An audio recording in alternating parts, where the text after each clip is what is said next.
Ephesians chapter 2 verses 1 hanggang 10. Ephesians chapter 2 verses 1 hanggang 10. At pwede niyo po akong sundan, sabayan nasa screen. O babasahin ko verse 1, basahin yung verse 2, basahin yung verse 3, salitan po tayo ng verses. Verse 10, sama-sama po tayo rin. Ephesians chapter 2 verse 1 through 10. Verse 1.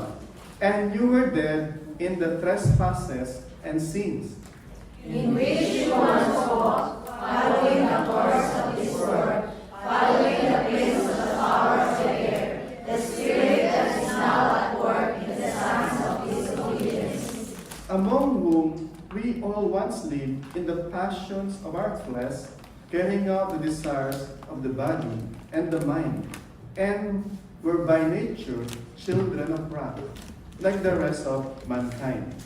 but God, being rich in mercy, because of the great love with which He loved us, Even when we were dead in our trespasses, made us alive together with Christ. By grace you have been saved. and raised us up with Him, and seated us with Him in the heavenly places in Christ Jesus, So that in the coming ages He might show the immeasurable riches of His grace in kindness towards us in Christ Jesus. for by grace you have been saved through faith, and this is not your own doing, it is the gift of God. Not a result of works, so that no one may boast. For we are His workmanship, created in righteousness for good works, which God prepared beforehand, that we should walk in them. Praise God for the reading of His Word, and let us come to the Lord once again in prayer. Ama naming Diyos, maraming salamat sa bagong taon na iyong pinulot na aming saksihan at even Panginoon na maranasan. Lord, sandaling ito sa pag-aaral ng iyong dalalasita, itulot niyo na makita namin ang mensahe mo para sa amin upang bilang mga bagong nilalang ay makita namin, Panginoon, ang layunin mo sa iyong ginawa para sa amin. Lord, malwalhati at malakila ang iyong pangalan sa aming pagpapatuloy sa akong ito. Ito po ang panalangin sa tulong ng Espiritu sa tanging pangalan ng aming Panginoon Jesus. Amen. You may please be seated po. Have you ever wondered na sana kayo si Selena Gomez? O kayo si Justin Bieber?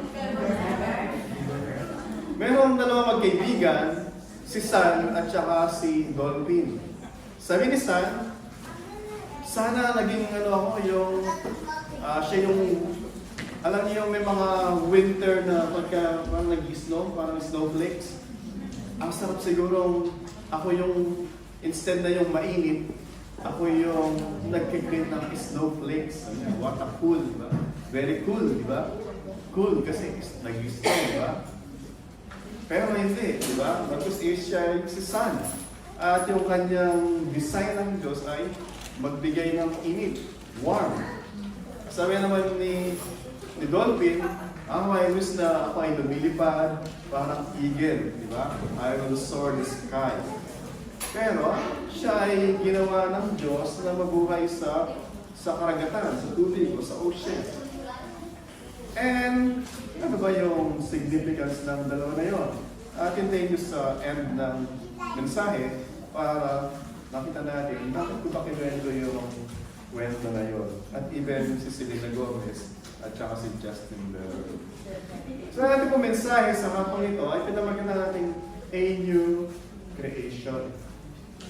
A new creation. Meron tayong dalawang point.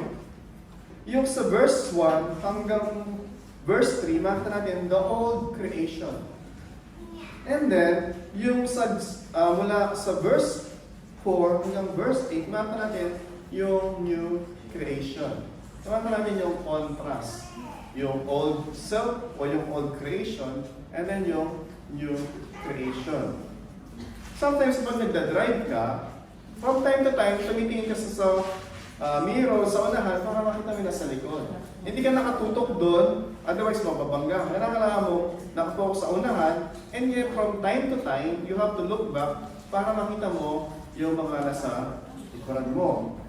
And sometimes ganoon din sa buhay. Sometimes you have to look back para makita mo ano na ba yung progression dun sa kung saan ka dati. In comparison dun sa eto ka dati at nasaan ka na ngayon. So, hanggang makita mo yung progreso ng ating pilgrimage, ng ating journey sa ating mga buhay, at makita natin yung ating progress, at makita natin nga yung reason sa lahat ng mga bagay na ating ginagawa. So, tingnan po natin, sabi niya sa verse 1, ito yung old creation, sabi niya, and you were dead. Sinimulan niya, yung old self, sabi niya, yung old creation, sabi niya, is dead. And bago tayo magpatuloy, sabi niya, yung sa verse 1, and you. Gusto kong tingnan niyo yung you. And ang pagdating dun sa verse 3, sabi niya, among whom we. So meron siya natawag na sa verse 1 na you, and ang pagdating sa verse 3, we. Pero natin, yung audience ni Apostol Pablo nung sulat niya ito, una, at least dalawa. Yung una, yung mga Gentiles. They don't have the written law of God. Hindi nila alam yung written law of God. Unlike yung mga Hudyo, na at least meron sila yung Old Testament. So they were chosen by God, they have the law of God. Para ito ay kanilang sundin at mabuhay sila ayon dito. However, yung mga Gentile, though they do not have the law of God, they have the creation declaring that there is God who created all things. So, mga talaga yung pagkakaiba. Kung sinasabi ni Pablo, sa verse 1 hanggang verse 2, talking dun sa mga Gentiles. Bakit sinabi Gentiles ito? Pagbabasahin nyo actually yung sa mga subsequent passages sa verse 11, verse 12, verse 13, sinasabi niya dito. Sabi niya sa verse 13, therefore remember that one time you are Gentiles. So it's talking about the Gentiles. And then, later na sa mga susunod pa, and then binabanggit niya yung mga fellow countrymen niya na yung mga Hudyo. So tingnan natin, una sabi niya, and you were dead in trespasses and sin. Yung connection niya doon, you are dead in trespasses and sin. Yung connection nila doon sa kanilang trespasses and sin. Later on, i-contrast niya, now you are alive in Christ. So dati, sinasabi niya, yung kaugnayan nyo is trespass. Pag naman trespasses, pag mayroong property, may nakalagay no trespassing, you are not to cross. Diba? Hindi kami pumasok doon. Bawal. Diba? So sinasabi ng Diyos, maraming mga bawal, pinilit natin pinasukan. So sabi niya dito, and you are dead. Yung connection natin is, you are dead in trespasses and sin. Yun yung ating united tayo doon, sabi niya. But makita natin yung hope na sinasabi niya doon, and you were. So yung kausap niya dito, once upon a time. Eto sila. You were, sabi niya, past.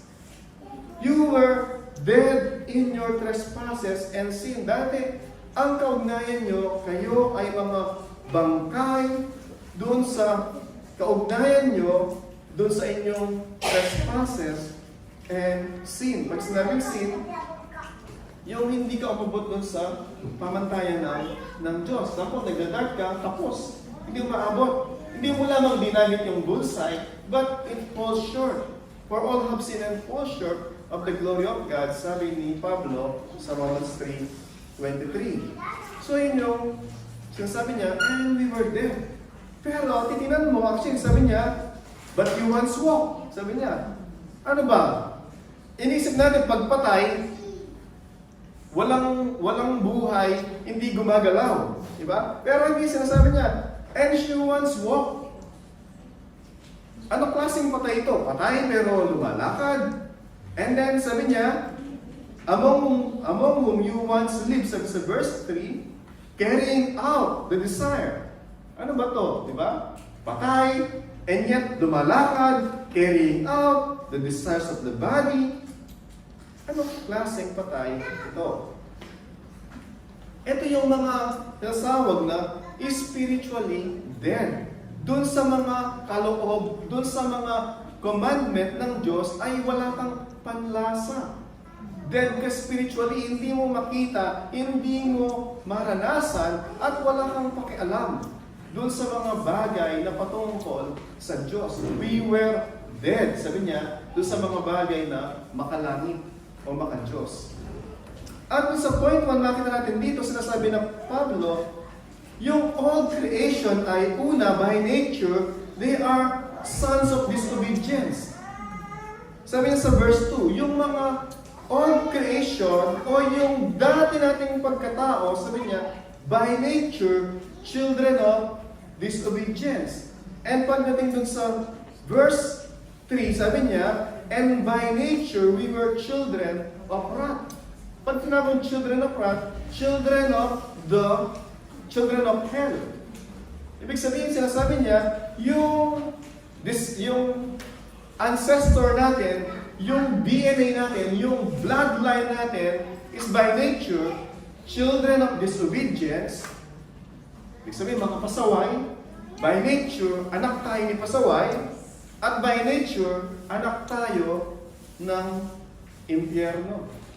Yun yung sinasabi niya. DNA na nananalaytay sa ating mga dugo, sa ating mga laman, ay by nature natural.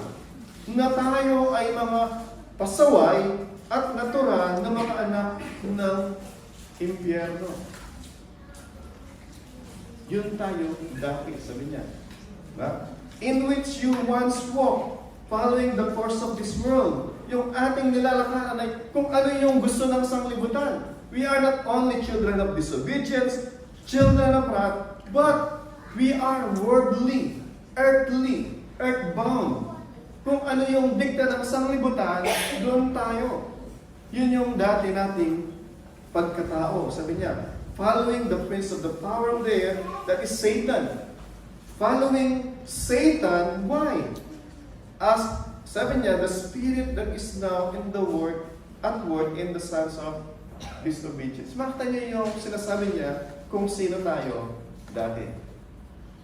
Anak ni pasaway, anak ng impyerno, sinusunod natin ay yung diablo.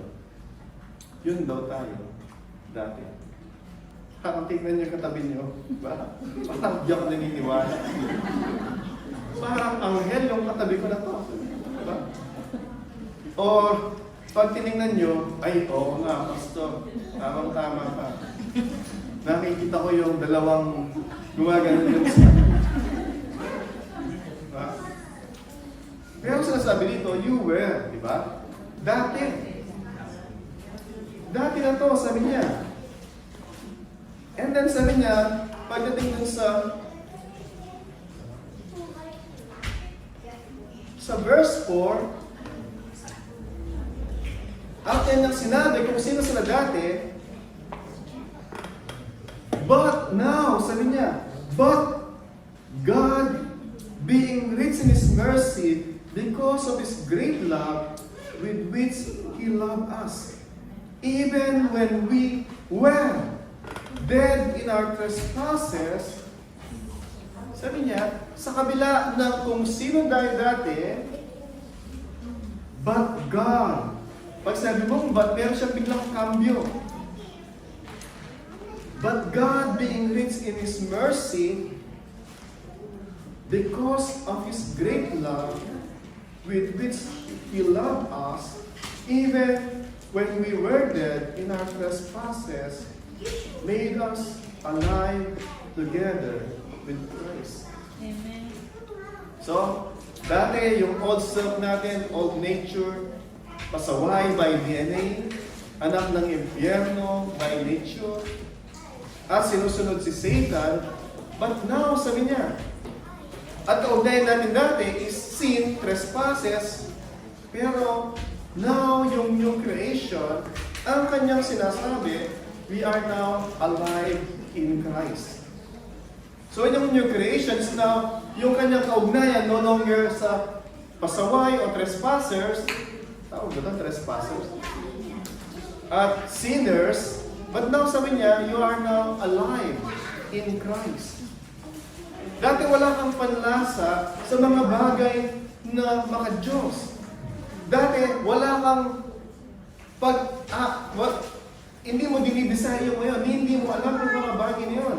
But now you were made alive together with Christ. Now you are in Christ. No longer in trespassers or in sin, but now yung kaugnayan natin, no longer with Satan, no longer with hell, at saka yung worldliness, but who's now we are made alive in Christ.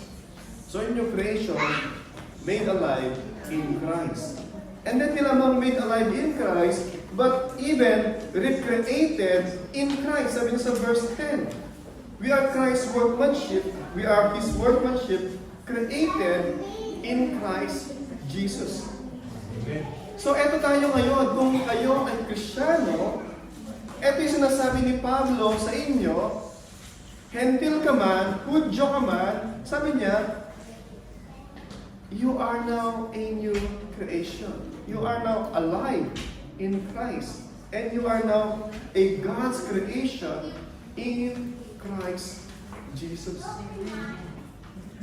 Saan mo na makita? Sabi ni Pablo, kausap niya yung mga Hudyo, sabi niya, pero, sabi niya dun sa, balikan ko muna yung sabi niya dun sa verse 3, among whom we, sabi niya, di ba sa verse 1 and 2, talk about the Gentile, those who do not have the covenant of God, yung mga wala law of God, among whom, sabi niya, we, kami din naman, mga Hudyo, we once lived in the passion of our flesh, carrying the desire of the body and the mind, we were by nature children of wrath, right, like the rest of mankind. After niyang distinguish yung mga Hentil, mga Hudyo, and yet pinag-isa niya na lahat tayo. Iisa, sabi niya. We are united. United in what? Sabi niya, you are united like the rest of mankind, na tayo ay mga children of wrath. Kasi po, yung mga Hudyo, meron silang advantage. Ano advantage being a Jew? Sabi yan sa Romans. What advantage we have as a Jew? We have the law of God. And yet having the law of God, if you will not obey it, it will work against you. Bakit? It will condemn you. Hindi dahil sa iyong mga Gentile, wala law of God, they will not be condemned by the law of God. But yung point po dito ni Pablo, not simply because you heard the Word of God, you were raised and grown up sa family ng isang Kristiyano, na automatic na magbe-benefit ka ng benefits ng mga pangako ng Diyos sa kanyang salita. Hindi po. You have the benefits. You have the advantage. Pero unless you obey, unless you have Christ, lahat ng mga supposedly na advantage na meron ka, ay wala po silang advantage sa iyo if you will not obey kung saan ka pinopoint ng mga law, ng mga commandment ng Panginoon.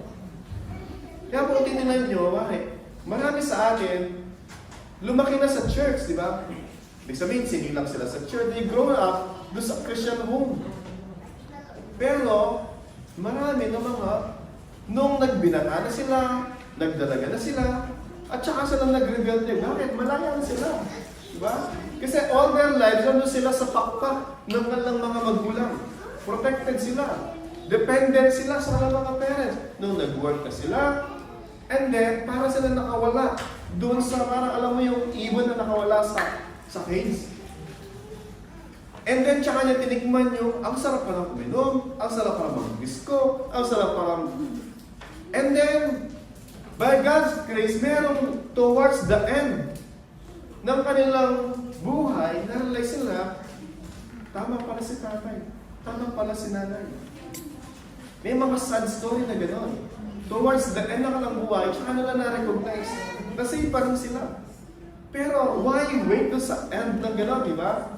Pwede lang po dito mga kapatid, not simply because narinig natin yung salita ng Panginoon, maraming mga pangako na mag-re-reap tayo ng mga pangako na yon kung wala tayong kaugnayan kay Kristo, kung hindi tayo tatalima doon sa direction na binabanggit sa atin ng salita ng Panginoon. And I pray na nandito tayo, narinig natin lagi yung mga salita ng Panginoon. I pray na panghawakan natin yun at gawin natin ano ba yung sinasabi sa atin.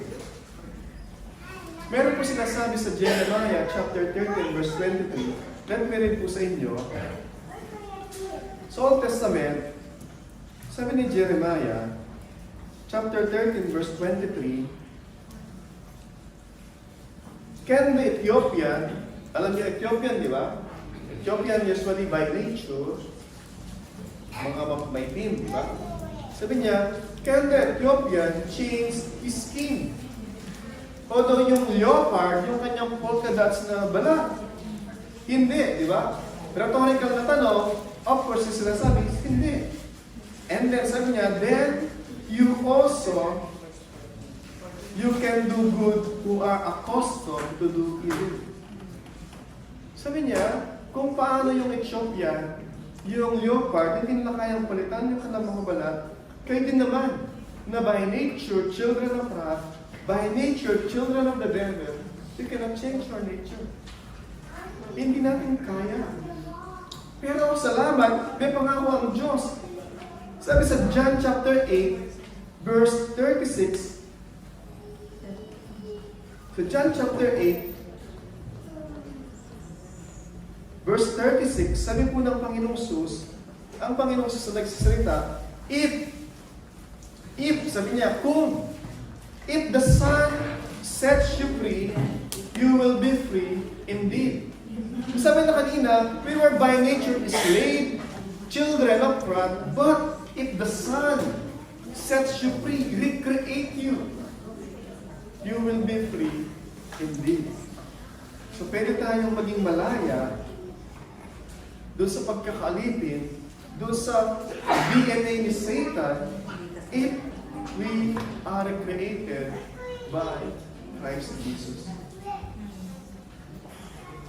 Balikan po natin yung Ephesians. Sabi niya, but God being rich in His mercy, with which He loved us, even when we were dead in our trespasses, made us alive together with Christ.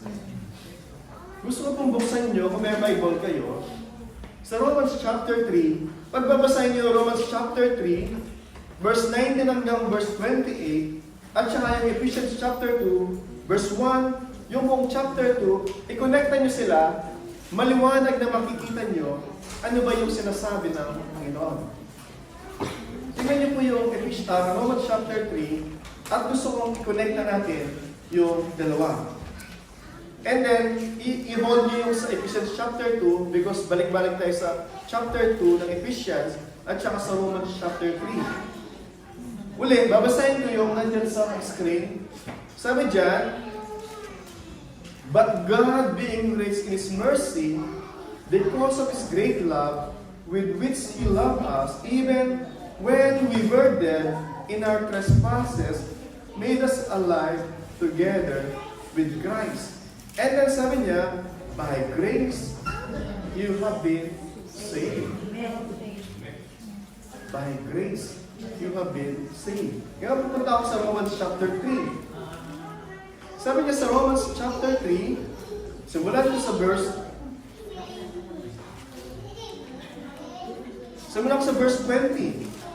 Sabi niya, for by the works of the law, no human being will be justified in His sight.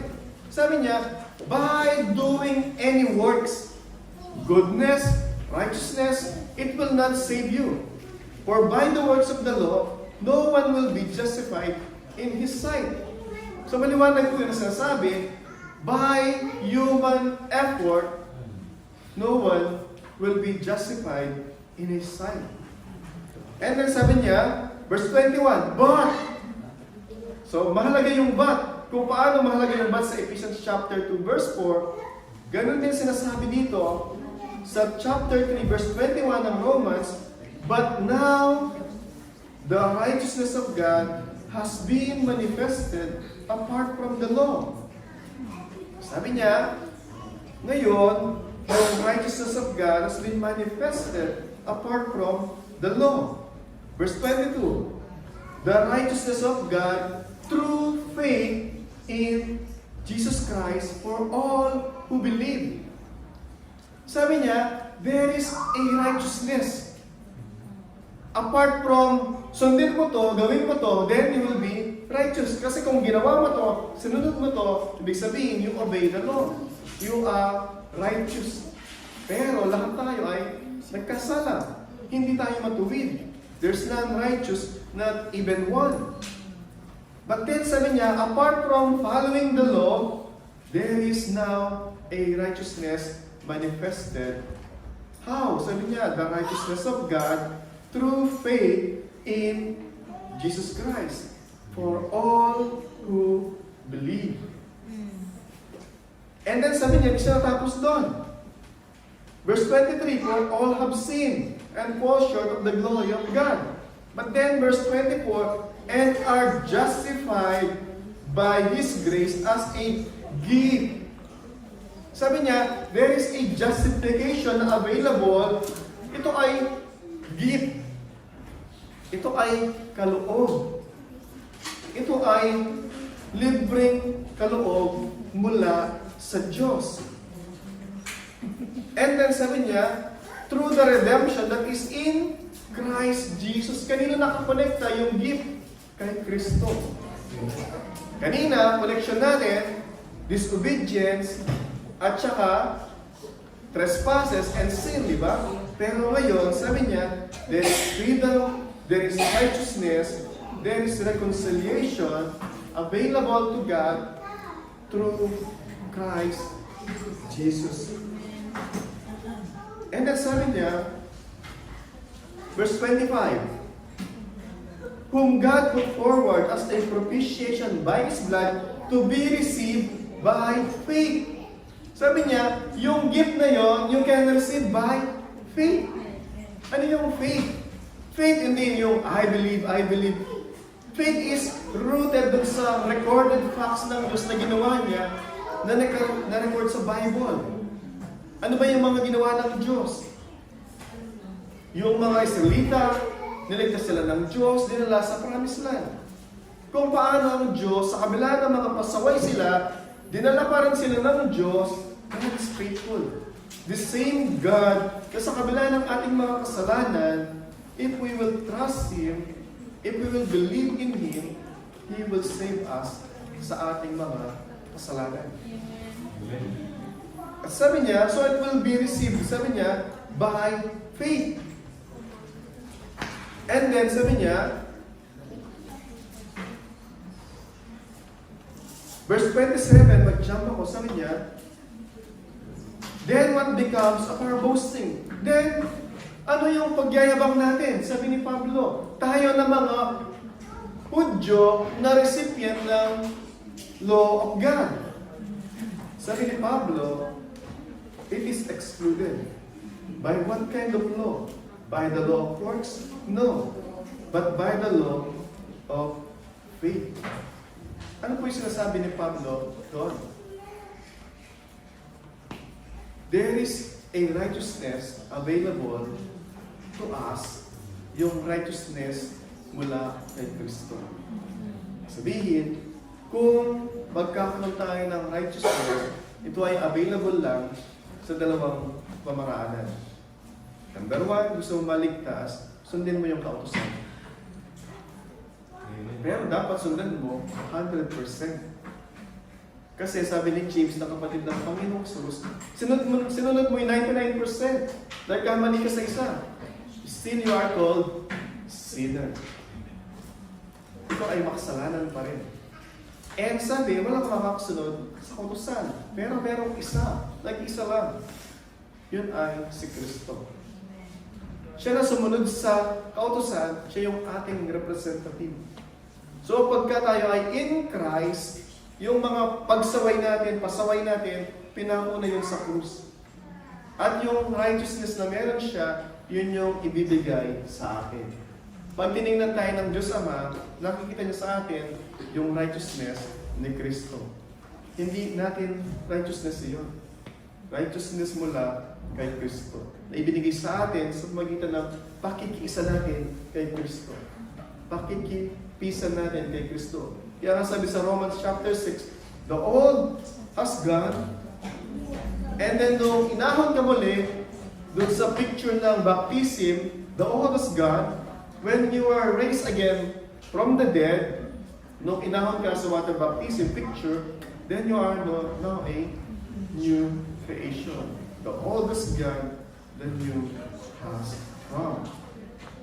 So ngayon is, ikaw ay united ka na kay Kristo. Hindi ka na united kay Satan, doon sa sin, bagkus na you are new creation. Alive in Christ. Yung Christ na sabi doon. So now, meron na tayong panlasa, meron na tayong pakialam, meron na tayong delight. Meron na tayong delight, desire, doon sa mga salita ng Panginoon. At doon sa salita ng Diyos na nagsasabi kung ano yung dapat nating lakarin, kung ano yung dapat nating gawin. Ngayon, may pakialam ka na. Dati, wala kang pakialam sa mga bagay na yan. Kaya nga, sinasabi natin, nung bago tayo kinilos ng Diyos, maraming mga bagay na gusto ang Diyos pero ayaw natin. Marami namang ayaw ang Diyos na gustong-gusto natin. Ulitin ko po. Nung dati pa tayong nilalang, maraming gusto ang Diyos para sa atin. Maraming gusto ang Diyos, pero ayaw na ayaw natin. Marami namang ayaw ang Diyos na ginagawa natin, pero gustong-gusto natin.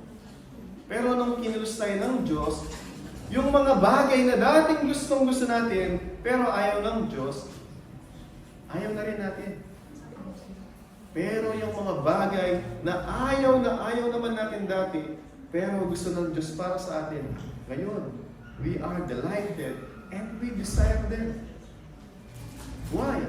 Hindi lamang tayo binigyan ng Diyos na bagong puso. Binigyan tayo ng bagong puso na may new affection doon sa mga bagay para sa Diyos. Kaya ngayon, yung tibok ng puso na natin, hindi na tumitibok na parang yung tinitibok niya dati, di ba? Puro worldliness, yung kung ano man yung takbo ng sanglibutan, yung pamantayan ng sanglibutan, yan hindi na.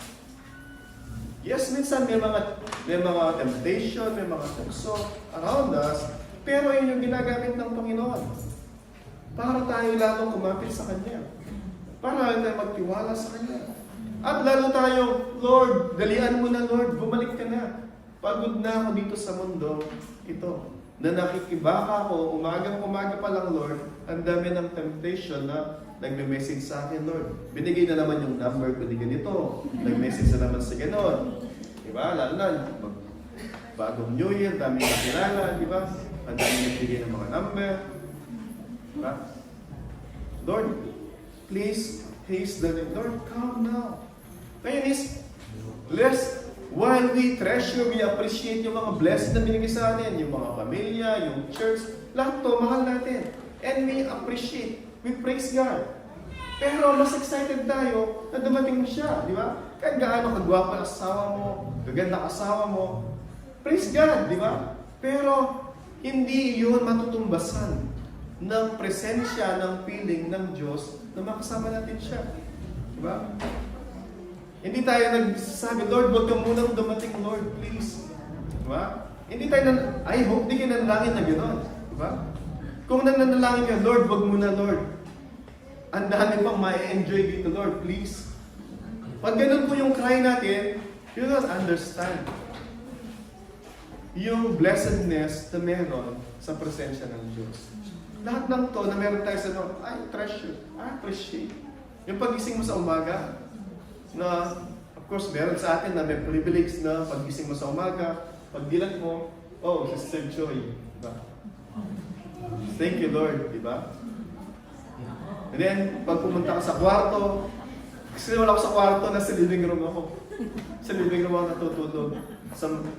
Pag tinignan mo yung mga anak mo, ang himbing ng tulog, di ba? Praise God. Lahat to ay mga benefits mula sa Diyos. Amen. Pero they should not hold you back para mag-desire tayo na doon sa presensya ng Diyos. Why? Because God awakened, made alive sa atin yung ating spiritual discernment, spiritual affection at desire para sa mga bagay na makalangit. So that meron tayong tibok ng puso na nakakonekta doon sa puso ng Diyos. And then sabi niya, so hindi lamang tayo made alive in Christ, sabi nga, but we were recreated in Christ Jesus. Kanina, disobedient. Si Kristo, obedient siya even to the point doon sa kamatayan, doon sa krus. So ngayon, yung kaugnay natin kay Kristo, meron tayong tibok ng puso na nagnanais na sumunod doon sa nais ng Panginoon. Hindi na ngayon tayo mga pasaway, di ba? Minsan may mga Christian na pasaway, di ba? Pero, hindi na tayo yun, di ba?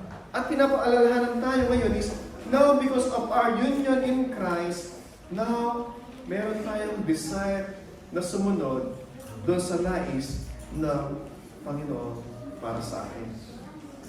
Yun yung bagong buhay na meron tayo. Actually, sinabi niya sa verse 7, so that, pag sinabi mo so that, ito yung purpose. Yung purpose, bakit niya ginawa ang lahat ng to? Ginawa ng Diyos lahat ng to, hindi lamang para makasama tayo sa langit kasi gusto niya tayong makasama. Totoo yun. Pero that is not yung main reason. Bakit tayo niligtas ng Diyos? Ulit, yung langit, na makapunta tayo doon, it's a blessed hope, it's a benefit. Diba? Pero, hindi lang yun yung dahilan, bakit tayo niligtas ng Diyos. Yung word dito sa verse 7 na, so that, in the coming ages, He might show the immeasurable riches of His grace. Sabi niya, gustong i-showcase. Nakita niyo yung fireworks noong December 31? Yung display ng fireworks, na? Tawag doon display, fireworks display. Ang Diyos, sabi niya, niligtas niya tayo mula dun sa ating kalunos-lunos na condition, situation, at nature. Sabi niya, at binigyan tayo ng bagong buhay kay Kristo, nirecreate tayo kay Kristo so that in the coming ages, He might show the immeasurable riches of His kindness towards us in Christ Jesus. Gustong i-display, may gustong ipakita ang Diyos, yung kanyang kamangha-manghang biyaya. So yun po yung gustong ipakita ng Diyos. So that, whenever you look back, dun sa old self natin, dun sa old nature natin, dun sa old creation, ay nasasabihin, Lord, salamat. Inahon mo ko dun sa putikan. Lord, salamat. Inahon mo ko dun sa karumihan. Lord, salamat. At binigyan mo ko ng bagong buhay. Binigyan mo ko ng bagong pamilya. Let me just go back again dun sa Romans chapter 3 at may babasahin ng ilang verses. Sabi niya,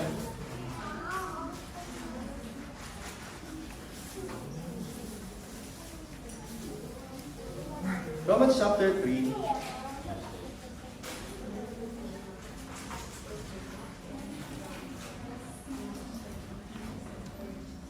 verse 25, sabi niya, Romans chapter 3 verse 25, whom God put forward as a propitiation by His blood to be received by faith. And then sabi niya, this was to show God's righteousness. Sabi niya, ginawa ng Diyos ang lahat ng to, putting forward Christ dun sa cross. Sabi ng Diyos, ginawa lahat ng Diyos ito, putting Christ dun sa cross, for what? Sabi niya, to show God's righteousness, to show, to display. Because in His divine forbearance, He had passed over former sin. Bakit sabi niya? Because in the past, hinahayaan lang niya yung kasalanan. Mag-alay ka ng ibon, mag-alay ka ng sheep. Akala mo pinatawad ka ng Diyos. Hindi. Those are constant reminder na yung kabayaran ng kasalanan ay kamatayan. Nagkasala kami, mamamatay. Hindi para maging kabayaran ng kasalanan natin yung mga ibon. Paalaala sa atin yun every year that you sin, someone has to die. And finally, sabi yun sa Hebrews, the blood of bulls and goats cannot save, cannot take away sin. But paalaala ko yun. And then sabi niya, so God wants to demonstrate yung kanyang righteousness. And then sabi niya, verse 26, it was to show His righteousness at the present time, so that He might be just and the justifier of the one who has faith in Jesus. Ano ba sinasabi doon? Yung Diyos gusto niyang ipakita yung kanyang kamanghamanghang biyaya. Pero hindi pwedeng ipakita ng Diyos yung kanyang biyaya na magpatawad without the shedding of blood. Uli po, ang Diyos gusto niyang i-demonstrate, i-showcase yung kanyang kamanghamanghang biyaya o grasya. Pero hindi niya magagawa yon because He is righteous by simply, okay, you are forgiven now. Hindi pwede ganon. At sinasabi na ginawa ng Diyos para ipakita both yung kanyang righteousness at saka yung kanyang grace by putting Christ dun sa cross. Nung nandun sa cross of Jesus Christ, that is the perfect demonstration ng God's righteousness at saka ng kanyang grace. Kaya nga po, in Christ. It is possible in Christ. So ngayon, mga kapatid, without looking sa kanan mo o sa kaliwa, ask yourself, are you a new creation? Ikaw ba ay bagong nilalang? And then, pangalawa is, meron bang bagong buhay na tumitibok sa iyong puso na nagmumula kay Kristo? Meron bang desire sa puso mo na sumunod at gawin kung ano yung nananais ni Kristo? Kasi yun yung bagong nilalang na merong buhay kay Kristo at nirecreate para kay Kristo. Yung bagong buhay ay nakaangkla kay Kristo at yung bagong buhay, yung purpose niya ay para mabuhay para kay Kristo. Ngayon is, hindi ka nabubuhay para sa sarili mo lang. Naalala ko yung kanta, lagi yung kinakanta nung bata ako. Sa Kristan ako nung bata ako. Walang sino mang nabubuhay para sa sarili lamang. Walang sino man ang namamatay para sa sarili lamang. Diba? So, gusto nito po sila natin? So, hindi tayo nabubuhay lang para sa sarili. At hindi tayo mamamatay para sa sarili. Tayong lahat ay may pantagot sa isa't isa. Tayong lahat ay tinipon ng Diyos. Nakapiling. Tayong lahat ay tayong lahat na kay Kristo ay iniimbitahan ng Diyos na alalahanin yung kanyang ginawang sakripisyo sa cross pag ginaganap natin yung dulang ng Diyos sa Lord's Supper. So yung Lord's Supper, ito po ay paggunita doon sa ginawang sakripisyo ng Diyos para ipakita ng Diyos sa krus yung kanyang righteousness at saka yung kanyang grace. At lahat po ng mga bagong nilalang, may bagong buhay. At ipinakita yung pagsunod sa ating Panginoon by baptism. You are all invited to partake dun sa Lord's Supper. Kahit saan man kayong church kabilang, hindi kayo kabilang sa church na to, kung kayo ay kay Kristo at nabautismuhan, you are encouraged na mag-partake ng Lord's Supper. Kung kayo naman po sinasabi nyo, may bagong buhay ako kay Kristo, at ako ay nagnanais sumunod kay Kristo, pero hanggang ngayon, hindi kayo sumusunod doon sa simple pero makabuluhan na utos ni Kristo. If you are in Christ, sabi niya, be baptized. Kung ano man po yung dahilan na humahantang sa inyo, I plead to you, reconsider once again na sumunod kay Kristo. At kausapin niyo po si Pastor Dom. Sabihin niyo, Pastor, gusto ko po sumunod sa Panginoon. Please baptize me po.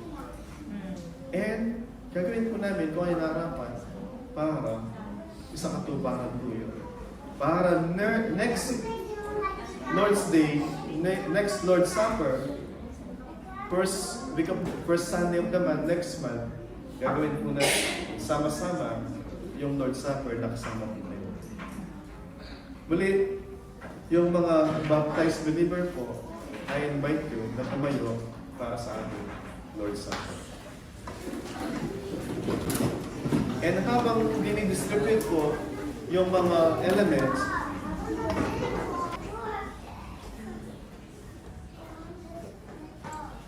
muli, let's come to the Lord in prayer.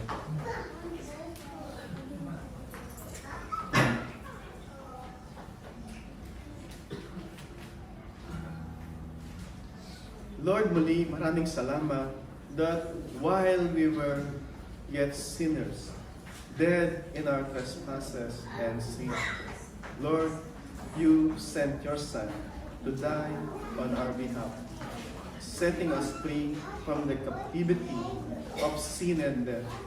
And because of our union in Christ, you have granted us not only eternal life, but have been adopted as your beloved children.